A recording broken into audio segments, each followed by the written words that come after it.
दोस्तों, Iran Israel America की जंग अब नए पड़ाव पर पहुंच गई है। ईरान ने सीधा इजराइल पर अटैक करने का ऐलान कर दिया है और वहीं दूसरी तरफ अमेरिका ने अपना USS Abraham Lincoln gulf of Oman में तैनात किया है। क्या कुछ चल रहा है, सब जानते हैं। हमारे साथ भरत जी मौजूद है। भरत जी, वापस से जो जंग की स्थिति है वो पूरी तरह से बन गई है। ईरान ने आधिकारिक तौर पर एक लेटर जारी किया है और इस लेटर में ये लिखा है कि वो पहचान गया है, वो जान गया है कि ईरान के ऊपर सिर्फ अमेरिका ने ही हमला नहीं किया है, ईरान के ऊपर इजराइल ने भी हमला किया है। पिछले 3 रातों से जो हमले हो रहे थे, उन हमलों में इजराइल का भी हाथ था, ये ईरान को मालूम चल गया है। और अब ईरान की तरफ से ऑफिशियली ये बयान दिया गया है कि हम इजराइल के ऊपर हमला करने के लिए तैयार हैं और अब हमारा शिकार इजराइल बनेगा। और इजराइल को इससे पहले भी चुनौती दी थी कि अगर इजराइल इन हमलों में उसका हाथ कहीं भी दिखाई दे गया तो उसके लिए ठीक नहीं होगा, और वो अब होता हुआ दिखाई दे रहा है। क्लैश रिपोर्ट के हवाले से यहाँ खबर है और ये कहा जा रहा है ईरान ने वार्न किया। अच्छा, एक लेटर भी लिखा, ये लेटर आपके सामने है और यहाँ पर लिखा गया है कि ईरान ने चेतावनी दी है कि वो बुनियादी ढांचों पर हमलों का जवाब देगा और इसके जवाब में इजराइल पर हमला करेगा। क्लैश रिपोर्ट के हवाले से खबर, और यहाँ पर्शियन में लिखा हुआ, और इसके अलावा इंग्लिश में जो इन्होंने लिखा है वो पढ़कर बता देता हूँ, हिंदी तर्जुमा, कि ईरान ने चेतावनी दी है कि वो बुनियादी ढांचों पर हमले का जवाब देगा और इसके जवाब में इजराइल पर हमला करेगा। इजराइल इन रिस्पॉन्स, लास्ट में आप देखिए तो इजराइल पर हमला करने की बात है। इसके अलावा, इस बड़ी खबर के अलावा एक और बड़ी खबर निकल करके आई कि गल्फ ऑफ ओमान के भीतर अब्राहम लिंकन घूमता हुआ देखा गया। ये बड़ा डेवलपमेंट आज की तारीख का है। अब्राहम लिंकन के साथ साथ 9 और युद्धपोत अरब सागर में मौजूद हैं और ओमान सागर से कितनी दूरी पर है, मात्र 100, 150, 200 किलोमीटर की दूरी पर इसको देखा गया है। और ये जो एरिया आप देख रहे हैं, ये ईरान का एरिया है इधर, और इधर कश्म और दूसरे द्वीप हैं। इधर जो है ग्वादर पोर्ट यहाँ पर दिखाई दे रहा है, ये पाकिस्तान यहाँ लग जाता है, और ये चाबाहार है। चाबाहार से इतनी ही दूरी पर जो है यूएसएस अब्राहम लिंकन खड़ा हुआ दिखाई दिया है। और ये जो एरिया है, ये ओमान का एरिया आपको दिखलाई दे रहा है, स्क्रीन के ऊपर है।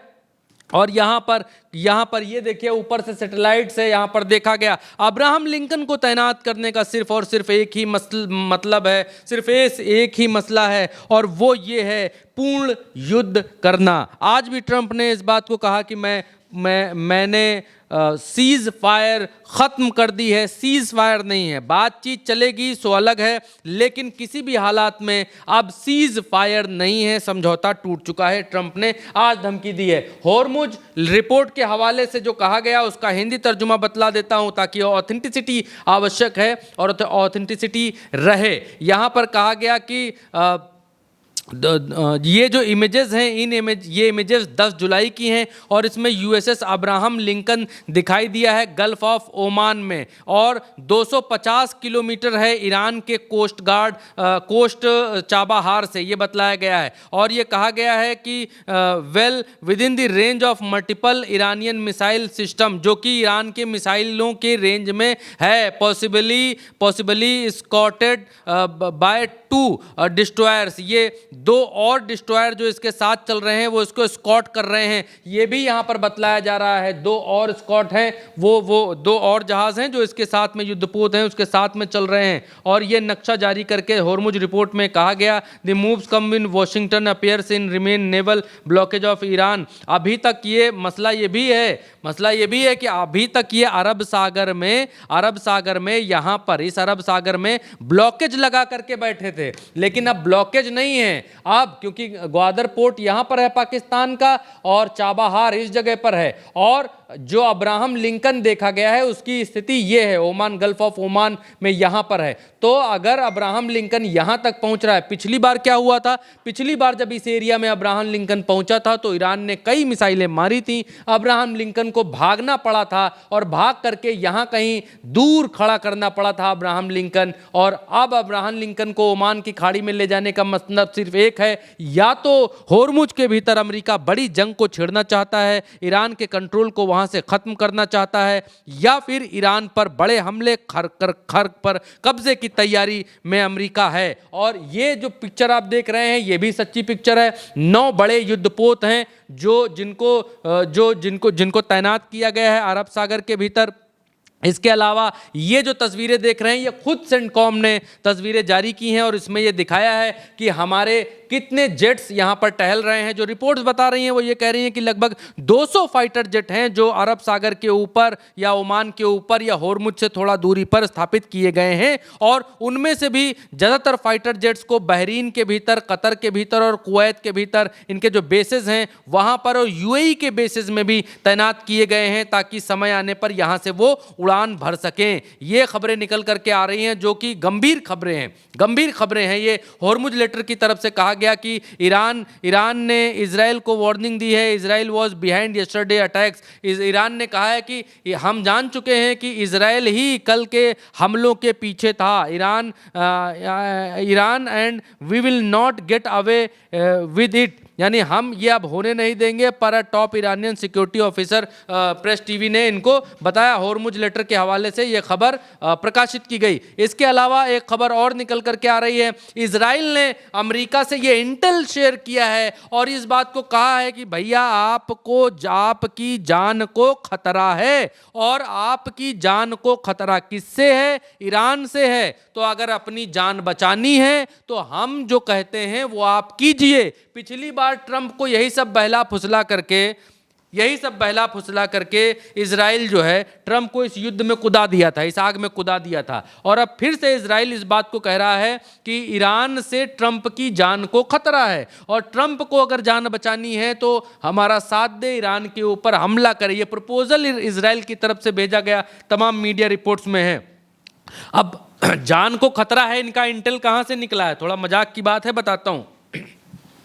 जान को खतरा यहां से निकला है कि जब अली खामनई, सुप्रीम लीडर अली खामनई, शहीद अली खामनई का जनाजा निकल रहा था तो लोग बैनर पोस्टर लेकर के चल रहे थे कि हमारा बदला पूरा नहीं हुआ है, वी विल किल फलाने, ये।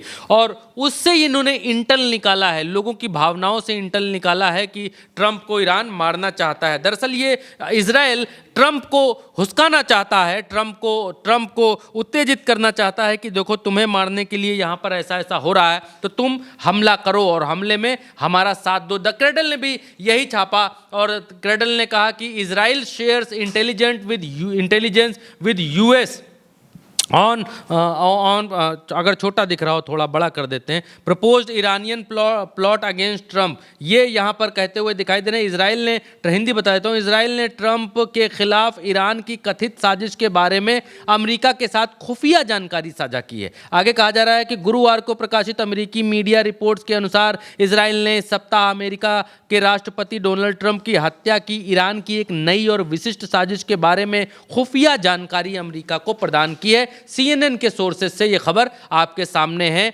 और इजराइल की हिम्मत नहीं है कि वो अकेले ईरान से भिड़ सके और इसलिए फिर से ट्रंप नाम का मोहरा वो आगे कर रहा है। ये फॉक्स न्यूज़ की तरफ से कहा गया कि इजराइल है शेयर्ड, वही बात है, अलग अलग अखबारों के हवाले से भी हम आपको दिखा रहे हैं ताकि चीज़ें क्लियर रहें, पारदर्शी रहें। अब करंट रिपोर्ट के हवाले से आप देखिए, सारी चीज़ दूध का दूध पानी का पानी अभी होगा। इजरायली PM नेतन्याहू हैं, उन्होंने क्या कहा है? उन्होंने कहा है कि ईरान के साथ युद्ध अभी समाप्त नहीं हुआ है। पुरानी चुनौतियों के अलावा तुर्की से नई चुनौतियां उभर रही हैं। कुछ गठबंधन बन रहे हैं तो कुछ टूट रहे हैं, और ये कह रहे हैं कि alliance are being formed while others, यानी कुछ गठबंधन बन रहे हैं, कुछ टूट रहे हैं, और हम इन सब बातों को ध्यान में रखते हुए स्थिति के लिए तैयार हैं। अब मसला क्या है कि नेतन्याहू की सबसे ज़्यादा परेशानी क्या है, नेतन्याहू की सबसे बड़ी दिक्कत क्या है?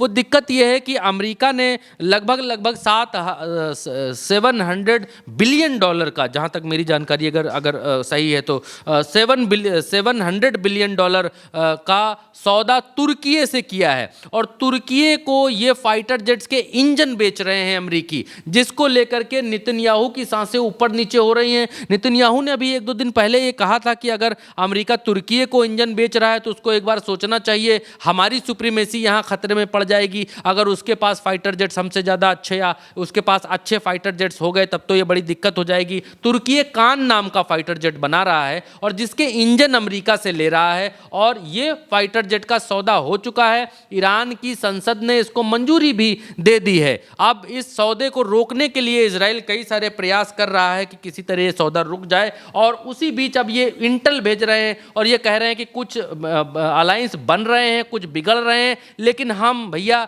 हर परिस्थिति के लिए, हर स्थिति के लिए तैयार हैं, ये नेतन्याहू कह रहे हैं। और तुर्की से अगर सौदा हो जाता है तो तुर्की कहाँ पर है, और तुर्की सीधी सीधी बात करता है।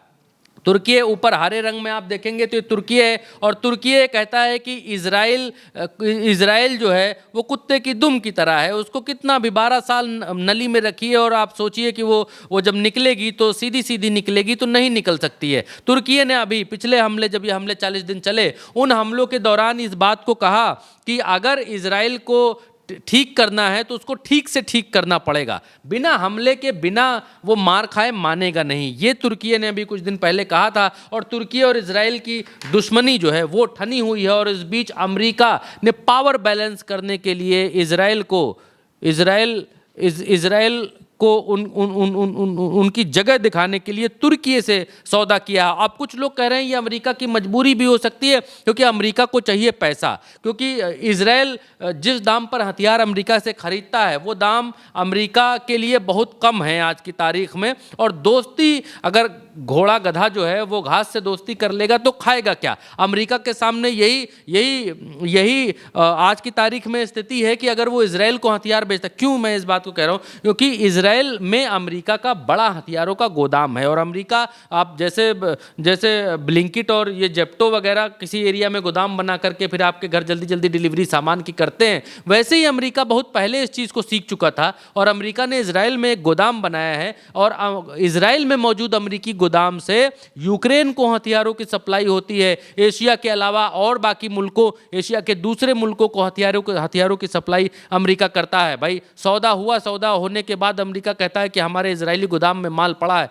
वहीं से भिजवा देंगे तुमको। तो अब इजराइल के यहाँ जब इन्होंने अपना गोदाम बनाया है तो इनसे समझौता भी है इजराइल और अमेरिका के बीच में कि अगर इस गोदाम को खतरा होता है, इजराइल पर कोई हमला हो जाता है, तो इजराइल उस स्थिति में इन गोदामों के हथियारों का उपयोग कर सकता है। ये एक क्लॉज आप गूगल पर चेक कर सकते हैं इसको। और इसीलिए अमेरिका, क्योंकि अब वही बात हो गई कि गधा घास से दुश्मनी करेगा तो खाएगा क्या। अब अमेरिका हथियार बेचना चाहता है और हथियार अगर तुर्की खरीद रहा है तो अमेरिका दे रहा है, बोल रहा है लो। लेकिन अब इजराइल को ये पच नहीं रहा। अभी तक इजराइल को ये नहीं पच रहा था कि हम किसी भी कीमत पर ईरान को हम परमाणु नहीं बनाने देंगे। परमाणु की बात अलग हो गई। अब अमेरिका खुद तुर्की के हाथ मजबूत कर रहा है और तुर्की मजबूत होगा तो सबसे पहले हौकेगा किसको, ये हमसे बेहतर आप जानते हैं। और पिछले युद्ध में आपने देख भी लिया है कि कैसे कैसे क्या क्या चीज़ें हुई हैं। और तुर्की के भीतर ही, अगर मैं सही हूं तो अभी ये एक सम्मेलन हुआ है नाटो देशों का जो सम्मेलन है, तुर्की इनके नेटो का हिस्सा भी है और तुर्की में नेटो का सम्मेलन हुआ है। ट्रंप वहाँ पर आए और ट्रंप आने के बाद वहाँ पर जो है तुर्की से बहुत सारे संदेश भी दिए। इससे इजराइल की ज़मीन हिली हुई है। इजराइल को लगता है कि मामला पावर बैलेंस बिगड़ रहा है, इसीलिए ये नेतन्याहू यहाँ कह रहे हैं कि कुछ गठबंधन बन रहे हैं, कुछ गठबंधन टूट रहे हैं, लेकिन हम हर हाल में जो है वो लड़ने के लिए तैयार हैं, हर हाल में जो है अपनी रक्षा करने के लिए तैयार हैं। बड़ी बड़ी बातें वैसी हो रही हैं। और दूसरी तरफ जो है ये खबर भी निकल कर के आई है, दर्शकों को देनी आवश्यक है कि इजराइल ने ड्रोन टारगेट्स जो है हिट किए हैं ये साउदर्न लेबनान के भीतर, उसकी तस्वीरें निकल कर के सामने आई हैं। बिल्कुल, यानी कि मौजूदा वक्त में अब इजराइल के लिए ईरान के अलावा तुर्की भी नया दुश्मन बनकर उभर रहा है। और तुर्की को जब मजबूती मिलेगी तो जाहिर सी बात है कि वो इजराइल के खिलाफ ही सबसे बड़े एक्शंस करेगा। और इसी वजह से इजराइल चाहता है कि जो ट्रंप है वो इस जंग में वापस से और बड़े लेवल पर आ जाए। फिलहाल के लिए मेरे यानी महिमा के साथ इस खबर में इतना ही। आप देखते रहिए उल्टा चश्मा यूसी।